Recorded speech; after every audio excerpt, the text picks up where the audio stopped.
পরগনার নোয়াপাড়া থানায় আজ নেতাজি সুভাষচন্দ্র বসুর জন্মদিন পালন হলো একটু অন্যরকম ছন্দে। 23শে জানুয়ারি নেতাজি সুভাষচন্দ্র বসুর জন্মদিন সারা দেশ জুড়ে পালিত হচ্ছে। তার মধ্যেও উত্তর 24 পরগনার নোয়াপাড়া থানায় আজ নেতাজি সুভাষচন্দ্র বসুর জন্মদিন পালনটা একটু অন্যরকম ভাবেই করা হয়। নেতাজি সুভাষচন্দ্র বসুকে এই নোয়াপাড়া থানাতে 1 ঘন্টার জন্য কারাগারে আটক করেছিল তৎকালীন ইংরেজ সরকার। সময়টা ছিল 1931 সালের 11ই অক্টোবর। জগদ্দলের গোলঘর বঙ্গীয় পাটকল শ্রমিক সংগঠনের সভায় নেতাজি সুভাষচন্দ্র বসু ভাষণ দিতে যাচ্ছিলেন।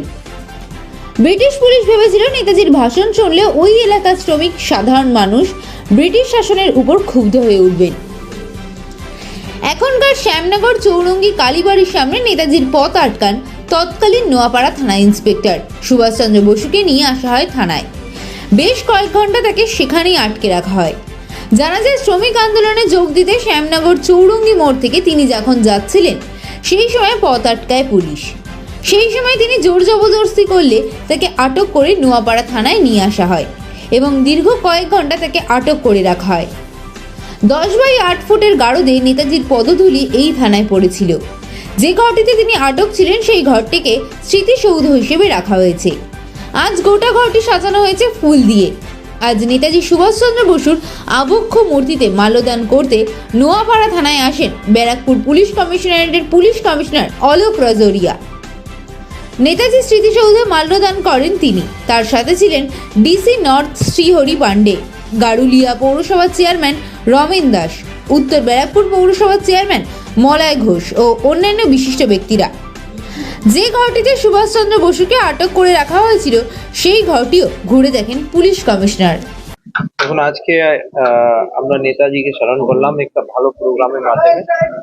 আর কেন এই নোয়াপাড়া থানা ইম্পর্টেন্ট আছে যদি আপনারা দেখেন, আমি আপনাদেরকে রিকোয়েস্ট করবো ওটা যদি আপনারা দেখান যে ইতিহাসে এক সময় যখন নেতাজি জগদলে যাচ্ছিলেন তখন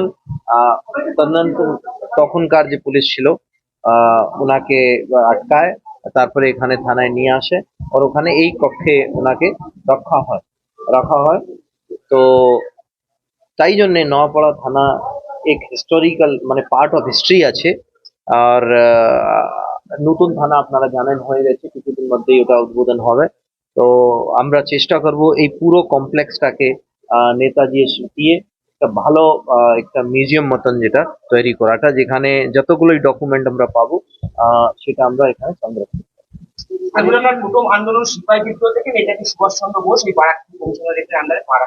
এই নিয়ে কি ঐতিহাসিক কোনো কিছু মিউজিয়াম বা করার একটা চিন্তা ভাবনা? আমি এখানকার বললাম, বেসিক্যালি এটা তো অন্য লোকে কাজ আছে, বাট অ্যাটলিস্ট কেন কি পুলিশ এই থানাটা ওই ইতিহাসে একটা পার্ট আছে, তো আমার দায়িত্ব হয় কি এটাকে সংরক্ষিত করা যায় সো দ্যাট যারা এখানকার জেনারেশনস আছে, এখানকার ফিউচার জেনারেশনস তারা এখানে আসতে পারে, স্মরণ করতে পারে এই ইতিহাসে পার্টটাকে যে পার্টে নেতাজি ছিলেন।